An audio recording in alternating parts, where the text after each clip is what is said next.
Sebelum lanjut ke ceritanya, pastikan kamu telah menekan tombol subscribe dan aktifkan loncengnya agar kamu tidak ketinggalan cerita menarik lainnya dari channel ini.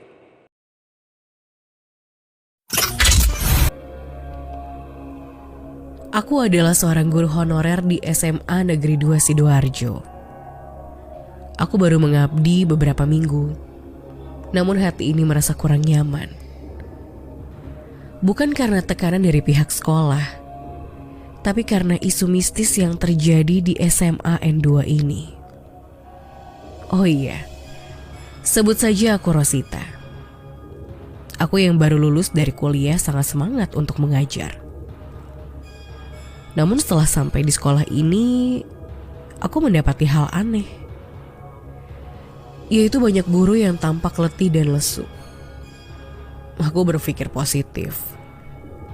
Mungkin pekerjaan mereka terlalu melelahkan. Hingga suatu hari, ada seorang guru yang tiba-tiba pingsan di lorong. Padahal di saat kusapa tadi pagi, dia tampak sehat dan baik-baik saja. Dengan tanggap pihak sekolah memanggil ambulan. Setelah didiagnosis, dia menderita kanker rahim. Padahal aku dengar baru 8 bulan lalu dia melahirkan dengan normal. Panggil saja dia Bu Vivi. Sore harinya, semua guru sepakat untuk menjenguk Bu Vivi. Bu Vivi sudah sadar dan tampak sehat. Bicaranya juga sudah cukup lancar. Ketika kupandangi wajah para guru lain, tampak jelas mereka gelisah. Kupikir mereka sangat prihatin dengan keadaannya. Namun setelah kuamati lebih dalam, sepertinya ada hal lain yang belum aku pahami.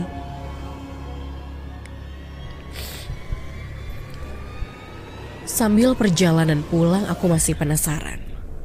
Lalu aku bertanya kepada guru senior, namanya Pak Raufik. Pak, apa Bu Vivi baik-baik aja? Tanyaku.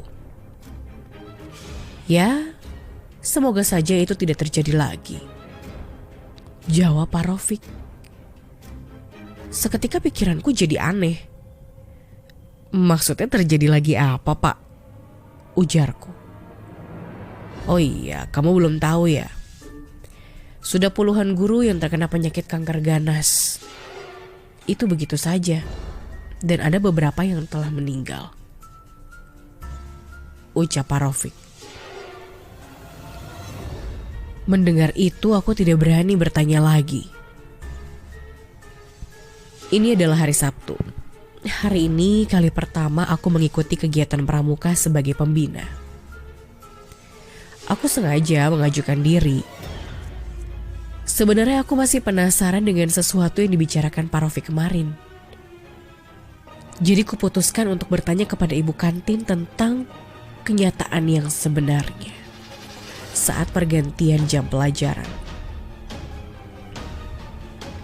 Setelah mendengar ceritanya, entah kenapa aku malah menyesal tentang guru-guru yang mati dan sakit begitu saja. Juga menampakkan hantu wanita yang sering muncul dengan menggendong anak kecil. Dan masih banyak lagi.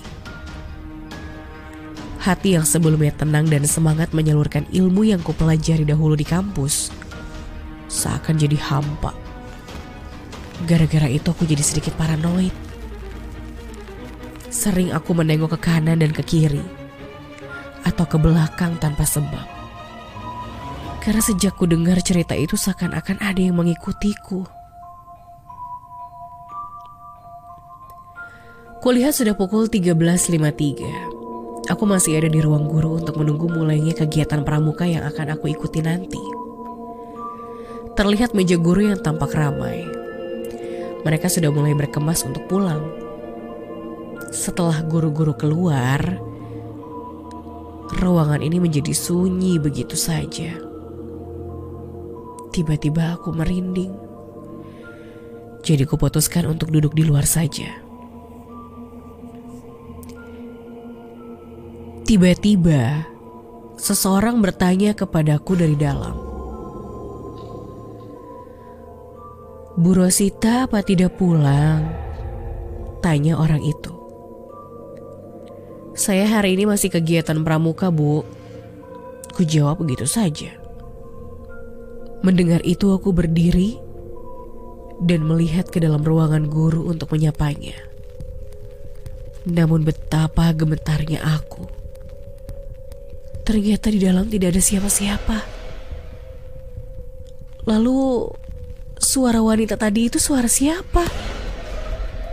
Aku langsung bergegas ke kantin. Aku benar-benar ketakutan. Ini pertama kalinya aku mendapati hal mistis seperti ini. Anak-anak pramuka sudah mulai mengumpul di tengah lapangan. Aku adalah pembina kedua setelah Pak Parman. Dia adalah sosok senior yang sudah membina pramuka di sini sejak lama. Langit tampak gelap, seakan mau turun hujan. Hampir 1,5 jam kegiatan pramuka ini berlangsung. Pak Parman memutuskan untuk mengakhirinya karena tidak ingin terlalu sore. Setelah ditutup, Pak Parman langsung pamit dan pulang. Kulihat sekarang pukul 15.34. Aku meminta anak-anak menemaniku untuk mengembalikan alat pramuka ke gudang bersama, karena masih deg-degan dengan kejadian tadi. Setelah usai, aku ditelepon oleh Pak Rafiq. Dia mengabarkan bahwa Bu Vivi meninggal dan mengajakku untuk takziah bersama guru-guru lainnya. Langit tampak gelap karena mendung. Aku sedikit tergesa-gesa karena mendapat kabar duka tadi. Kulihat anak-anak juga sudah berkumpul di parkiran. Mereka mulai pulang satu persatu. Karena masih syok mendengar kabar itu, aku jadi agak sedikit linglung. Kusadari aku masih mengenakan celana olahraga. Celana ini tampak kotor karena kegiatan tadi. Lalu kuputuskan untuk menggantinya di kamar mandi ruang guru. Saat aku masuk, mulai merinding seluruh bulu kuduk ini. Dalam hati aku mengucap, "Jangan takut." Saat akan menuju kamar mandi ruang guru untuk mengganti pakaian, pintunya terkunci, seperti ada orang di dalam. Lalu kuputuskan untuk menyiapkan saja barang bawaanku terlebih dahulu. Saat berkemas aku sadar bahwa semua guru sudah pulang. Lalu aku lihat lagi kamar kecil tersebut. Ternyata suara orang membuang air tadi hilang. Perasaanku sudah mulai tidak enak.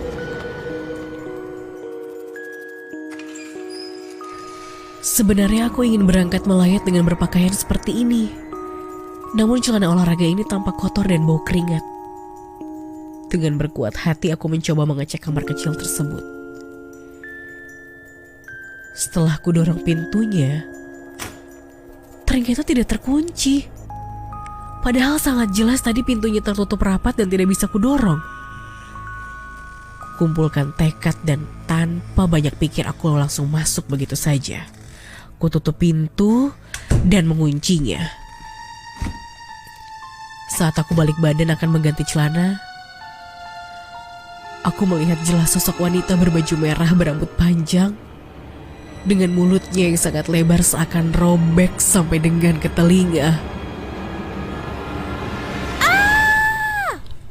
Sontak aku teriak dan berlari menuju ke tengah lapangan. Aku benar-benar ketakutan dan syok. Ini pertama kalinya aku melihat hantu dengan jelas. Ibu kantin yang mendengar teriakan aku langsung bergegas menjumpaiku. Melihatnya aku langsung memeluk dan mencoba mengatakan sesuatu tapi tidak bisa. Aku bertahan dengan posisi ini beberapa menit hingga dia bilang, "Sudah, jangan menangis. Selama kamu berbuat baik, kamu akan baik-baik saja." Sambil menepuk punggungku. Lalu dia mengambilkan tasku di ruang guru. Dia juga mengantarku keluar gerbang sambil mendorong motorku, sembari terus menanyaiku apa yang ibu lihat. Namun aku tidak pernah menjawabnya. Setelah melewati gerbang, dia menyuruhku pulang. Setelah agak jauh dari sekolah, aku berhenti sejenak, lalu ku minum air yang biasa aku siapkan di botol minumanku. Sambil ku tenangkan pikiranku. Kulihat kendaraan lalu lalang. Setelah agak tenang, aku memutuskan untuk melayat ke rumah almarhum Bu Vivi dengan baju seperti ini. Di rumah almarhum Bu Vivi sangat ramai. Banyak sekali guru-guru yang hadir. Setelah bersalaman dan berbelasungkawa, aku bertemu dengan Pak Rafiq. Dalam hati kecilku, aku ingin bercerita tentang hantu tadi. Namun aku sangat bingung bagaimana untuk memulainya. Lalu datang seseorang yang bertanya kepada Pak Rafiq. Apa almarhum pernah memarahi anak-anak di sekolahan? Tanya orang itu. Aku tidak tahu pasti, tapi sepertinya almarhum orang yang penyabar. Jawab Pak Rafiq. Setelah itu orang itu pergi begitu saja. Lalu kuberanikan diri untuk bertanya. Kenapa orang itu bertanya seperti itu? Tanyaku. Sebenarnya ada beberapa hal yang belum aku ceritakan kepadamu, ujar Pak Rafiq. Sebenarnya sekolah kita terkenal semacam kutukan aneh. Banyak guru yang sakit begitu saja, bahkan ada beberapa yang meninggal. Ada juga beberapa siswa yang kesurupan. Belum lagi penampakan hantu-hantu yang sering dibicarakan guru dan para siswa. Ada yang pernah bertemu hantu ibu yang menggendong anaknya, murid yang wajahnya setengah hancur, hantu orang dewasa yang biasa namun tidak memiliki bayangan. Bahkan ada hantu siswa-siswi yang mengikuti upacara, seperti jumlah kelas 10A yang hanya 32 orang menjadi 35 saat sedang baris. Semua guru melihatnya dengan jelas kecuali para siswa. Juga pernah terjadi saat rapat wali murid. Sekolah sudah menyiapkan nasi kotak dengan cukup, bahkan lebih jika para guru juga dihitung. Tapi saat tamu wali murid datang satu persatu, nasi kotaknya habis, bahkan kurang. Jadi tolong agar ibu hati-hati. Juga jangan asal membentak siswa yang bandel ya bu. Takutnya dia bukan benar-benar siswa kita, kata Pak Rafiq dengan sangat serius. Sedangkan aku hanya terpaku dan mulai teringat sosok menakutkan itu lagi. Pada akhirnya aku tidak jadi bercerita tentang hantu wanita di kamar mandi. Hari-hari yang biasa ku jalani dengan semangat, mulai saat ini berubah menjadi hari yang kelabu.